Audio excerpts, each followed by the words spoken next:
இன்றைக்கி ஸ்பெஷல் வந்துட்டு ரசம், சாதம், கருவாடு, கெளுத்தி மீன் கருவாடு அதுதான் பண்ண போகிறோம். தக்காளி வந்து ஒரு அரை வேக்காடாக வேக வச்சு எடுத்துக்கிட்டு கொஞ்சமாக லைட்டாக புளி, நல்லா குலையெல்லாம் வேக வைக்கிறவங்க தக்காளி அந்த அளவுக்கு இது பண்ணிட்டு தக்காளி புளி கரைச்சிருக்கோமா அது கூட சேர்த்து தக்காளி சேர்த்து அதோட மேஷ் பண்ணி இப்படி பிசைஞ்சு விட்டுருணும்.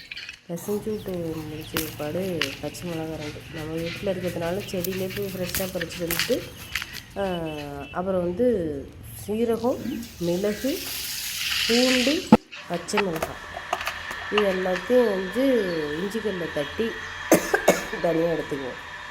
தனியாக எடுத்துட்டு கொஞ்சமாக எப்போவுமே புளி கரைக்கும்போது கொஞ்சமாக கரைச்சிங்க. கொஞ்சம் கூடுதலாக கரைச்சாலும் கொஞ்சம் மருந்து புளிச்ச மாதிரி இருக்கும், நல்லா இருக்காது.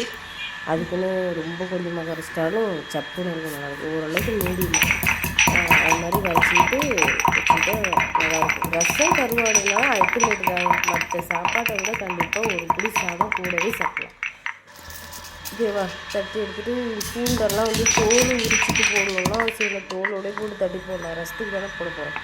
பச்சை மிளகாய் போட்டோம்னா இது இது என்னன்னா கொத்தமல்லி தழை போடுறோம்ல, கொத்தமல்லி தழை போடுறத விட அந்த கொத்தமல்லி வேரோடு இருக்குல்ல காம்பு, அது வந்து போட்டு தட்டிட்டு போட்டு வச்சு பாருங்கள். இது வந்து எங்கள் மாமியார் சொல்லி கொடுத்த ட்ரிக்கு. அந்த நீங்கள் தலை போட்டு ரசம் வைக்கிறத விட அந்த வேர் பகுதி இருக்குல்ல, அந்த வேரை மட்டும் கிள்ளிட்டு கொஞ்சம் லைட்டாக அந்த வேர் பகுதியெல்லாம் இருக்கணும், கொஞ்சம் அதோட தண்டு ஃபுல்லாக நல்லா க்ளீன் பண்ணிவிட்டு அந்த எல்லாம் நக்கிறோம்ல அந்த இதை சேர்த்து அதோடு சேர்த்து அதையும் நச்சு 2-3 கருவேப்பிலை போட்டு நச்சு இது மாதிரி ஸ்டைலில் ஒரு டைம் ரசம் வச்சு பாருங்கள். ஒரு ரசம் வச்சு பார்த்துட்டு அப்புறமேட்டு நீ கொத்தமல்லி தலை போடுறது எப்படி ரசம் எப்படி இருக்குது, இது எப்படி இருக்குதுன்னு தெரியும். வழக்கம் போல் கொஞ்சம் மஞ்சத்தூள் போட்டு அது நம்ம இப்போ இதில் வச்சு நச்சோம்ல அதெல்லாம் எடுத்து அந்த தக்காளியும் புளியும் கரைச்சோம்ல அதில் போட்டு இதையும் போட்டு கரைச்சிடணும்.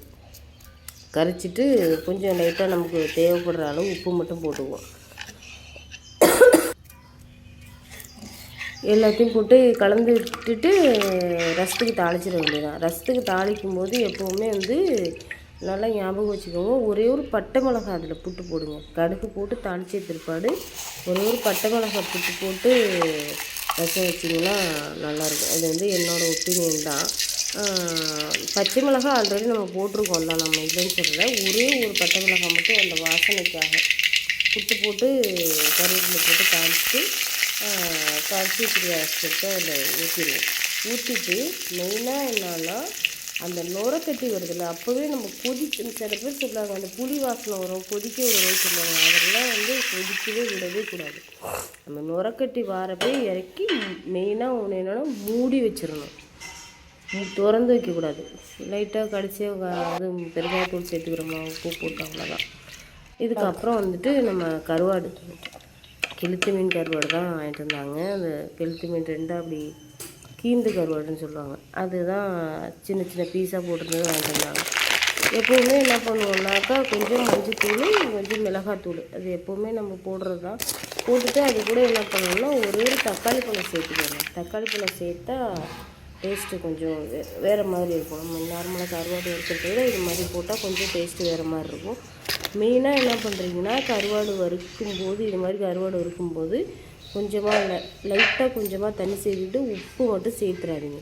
உப்பு சேர்க்கலை அப்படின்னாக்கா இந்த தக்காளியிலலாம் வந்து அந்த உப்பில் கருவாட்டில் இருக்க உப்பெல்லாம் வந்து தக்காளிக்கு அந்த மிளகாத்தூளில் அதில் வந்து சார்ந்துடும். சப்போஸ் ஒரு சில கருவாடில் உப்பு கம்மியாக போட்டிருக்காங்க அப்படின்னா நீங்கள் எல்லாம் ரெடியான பிற்பாடு அதுக்கப்புறமா கொஞ்சமாக லைட்டாக தொட்டு வச்சு பார்த்துட்டு நீங்கள் வேணால் அதுக்கப்புறமா உப்பு போட்டுக்கலாம். ஆனால் வந்து மேக்ஸிமம் கருவாட்டுக்கு எனக்கு எடுத்தால் உப்பு போடாமல் போடுறது தான் நல்லது. அந்த வச்சுருக்கேன் இந்த அளவுக்கு தண்ணி ஊற்றிக்கோங்க. தண்ணி ஊற்றிக்கிட்டு நல்லா அதில் கொஞ்சம் மசாலா நமக்கு கிடைக்கும். மசாலா கிடைச்சாக்கா தான் நல்லாயிருக்கும். சும்மா போட்டு வரன்ட்டு வறுத்தா அது ஒரு மாதிரி நல்லா இருக்காது.